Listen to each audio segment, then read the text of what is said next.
La rentrée des classes est toujours un moment particulier. Vous retrouvez vos vieux amis, vous découvrez de nouvelles têtes, certains abordent de nouvelles coupes de cheveux. Un événement très attendu pour beaucoup, et absolument pas pour d'autres. La Formule 1 elle a fait sa grande rentrée ce mardi 18 février, dans un format assez intriguant de prime abord. Les 10 écuries, les 20 pilotes et les 10 directeurs d'équipe étaient tous présents pour présenter leur nouvelle livrée, qu'ils aborderont en piste dès la semaine prochaine lors des essais de pré-saison de Bahreïn. Un événement exceptionnel que je me devais de commenter avec vous, bien entendu. Car mine de rien, c'est une petite révolution marketing et médiatique. Convaincre toutes les équipes de venir dans un seul et même endroit, au mois de février, une semaine avant les essais d'avant-saison, c'était un pari logistique et économique conséquent. Et comme beaucoup je pense, je partais avec pas mal d'a priori à la base. C'est vrai que depuis que je suis la Formule 1, je suis habitué aux présentations un peu plus classiques disons. Par exemple, Ferrari qui fait son show le jour de la Saint-Valentin, AlphaTauri en 2020 qui a organisé un défilé de mode. Je me souviens aussi de McLaren au début des années 2010, qui avait monté sa monoplace devant son public, ça c'était bien sympa.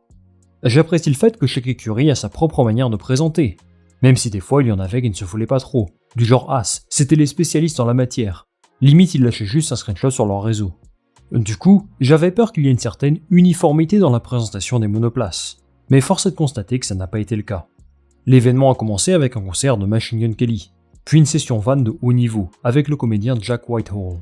En vrai, je trouve qu'il a assuré le show, en faisant pas mal de références assez osées. Il a rouvert les plaies entre Max Verstappen et George Russell, puis rappelé à Toto Wolff que ça doit faire mal de revoir son ex après plus de 10 ans de relation. Bref, je trouve qu'il a apporté quelque chose d'assez intéressant à la soirée, même si ça pouvait sembler un peu cringe avec certains pilotes parfois. Mais ce qui m'intéressait le plus personnellement, c'était bien sûr de découvrir les pilotes et les écuries sur leurs nouvelles couleurs. Et la première chose que j'ai appréciée, c'est le fait qu'elles aient tous pu, malgré tout, garder leur propre code pour présenter leur voiture et leurs pilotes. Par exemple, Williams a choisi de revenir sur ses accomplissements passés, en faisant un joli parallèle avec le lancement de leur nouvelle ère, celle d'Alex Albon et Carlos Sainz. En même temps, leur résultat récent c'est pas trop ça, donc logique qu'ils mettent l'accent là-dessus. J'ai bien aimé la présentation d'Aston Martin aussi, avec une jolie référence à James Bond bien sûr. J'ai apprécié cet aspect communication un peu décalé, et l'événement était plutôt bien ficelé dans l'ensemble. Mais il y a malgré tout eu quelques couacs sur lesquels j'aimerais revenir avec vous. Le premier, c'est le fait que la FIA était totalement absente de l'événement. D'accord, c'est un événement pensé par la F1. Mais en théorie, ça reste un championnat organisé à deux têtes. En vrai, je n'ai pas été vérifié si Mohamed Ben Sulayem avait reçu son invitation. Mais il n'y a eu aucune communication sur les réseaux sociaux de la FIA, rien du tout. Et la seule fois où ils ont été mentionnés hier soir, ils ont été sifflés. Et pour moi, c'est ultra symbolique. Je ne vous apprends rien, les décisions de la FIA font souvent polémique. Mais la saison dernière, j'ai l'impression qu'on a touché le fond.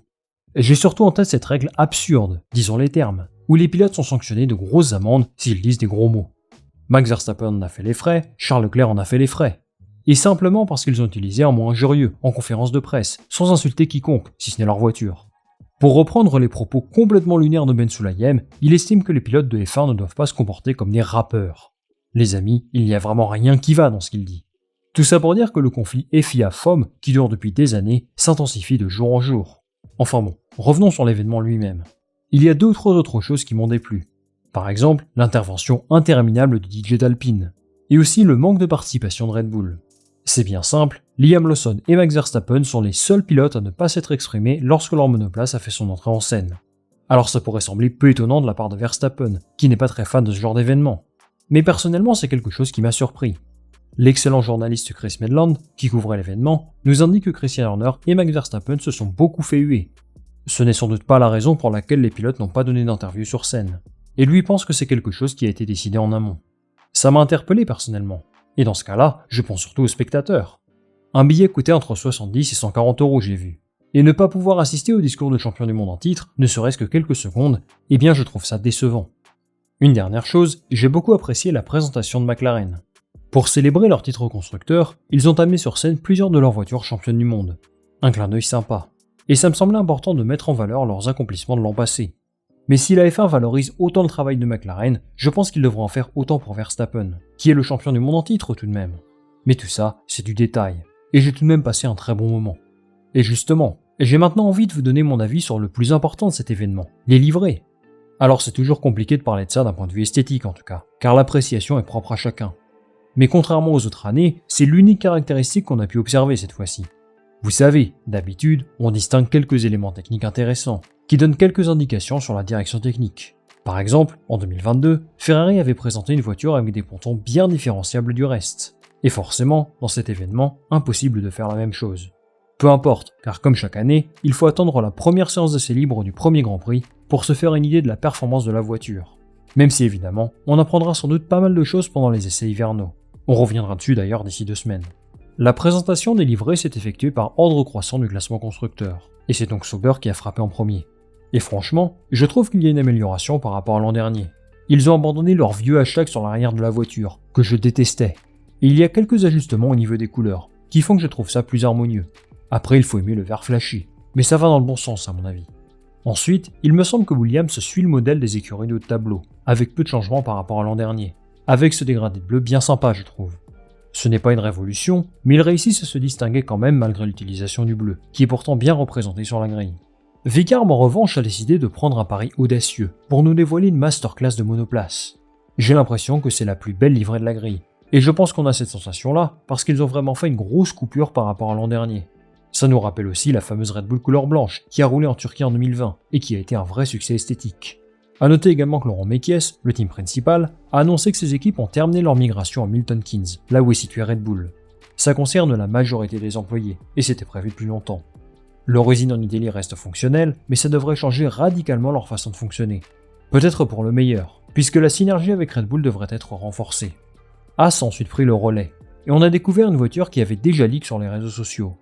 Eux aussi ils ont choisi de valoriser un peu plus le blanc sur cette voiture, et je la trouve réussie. Personnellement j'étais plus fan de celle de l'an dernier quand même, mais ça reste du bon niveau. Et comme d'habitude, on verra ce que ça donne en piste, notre perception peut changer. Du côté d'Alpine, eh bien j'ai vu qu'il y avait beaucoup d'avis négatifs. Vous êtes même pas mal à l'avoir comparé à la gomme rose et bleue Maped. Mais moi je trouve qu'ils sont en progrès par rapport à l'an dernier, il y a une meilleure harmonie à mon sens. Ensuite oui, il faut aimer le rose de BWT quoi. Je suis juste moins fan que tout l'avant quasiment soit en rose. Mais la question que je me pose surtout, c'est si le jaune de Mercado Libre, le sponsor de Franco Colapinto, fera son apparition s'il venait à décrocher le volant. Ça on verra bien. Aston Martin reste sur du classique, avec quand même beaucoup plus de noir que l'an dernier sur la voiture. Personnellement, j'aurais préféré une voiture avec ce vert iconique à 100%, avec bien sûr les quelques touches de jaune traditionnelles qui vont bien, mais ça fait le taf. Les combinaisons des pilotes sont super par contre je trouve, c'est du classique et j'aime bien. La Mercedes quant à elle n'a pas trop changé par rapport à l'an dernier, avec quand même une petite touche de gris supplémentaire, qui ne fait pas de mal. S'ils veulent viser quelque chose en 2025, l'idée pour eux sera surtout d'améliorer la compréhension de leur voiture, et le cheminement de leurs évolutions, avec en vue une nouvelle période de réglementation en 2026, qui pourrait leur être favorable. En ce qui concerne Red Bull, comme d'habitude, il n'y a pas grand chose à dire. C'est la même livrée chaque année, à quelques sponsors près. Par contre, Ferrari, comme pressenti, amène une petite touche de blanc supplémentaire. Bon, eux c'est clair, c'est pour honorer leur partenariat avec HP. Et je pense que ça rendrait mieux sans ça. Ce qui est intéressant chez la Scuderia, ce sera de voir si cette monoplace en piste est bel et bien 99% différente par rapport à l'an dernier, comme prévu. On sait déjà qu'ils sont passés à une suspension à tirant à l'avant, au contraire de l'an dernier, et ça devrait avoir des conséquences sur leur développement. Lesquelles, ça on verra bien. Enfin, McLaren a choisi de rester sur le même design, quasiment, pour honorer leur titre au constructeur de l'an dernier, selon Andrea Stella. On peut aussi voir ça comme un choix économique, ou une petite flemme de leur département design. Mais je vais choisir de croire l'ami Andrea. Cette livrée orange s'est fait une belle place sur la grille, et ils n'ont aucune raison de changer désormais. Pour conclure, je pense que cet événement a été plutôt positif.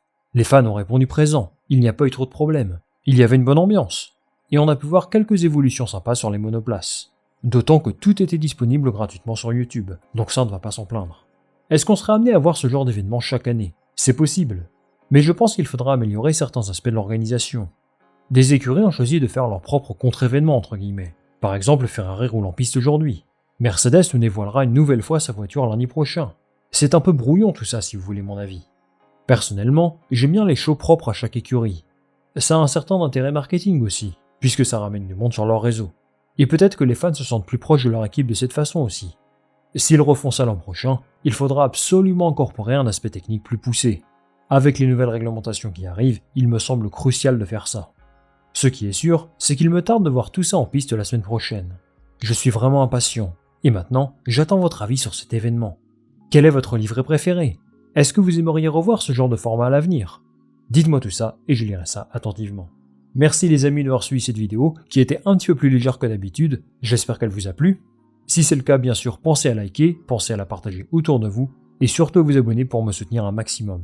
Merci encore une fois et on va se retrouver très vite pour une nouvelle vidéo. Salut, à la prochaine.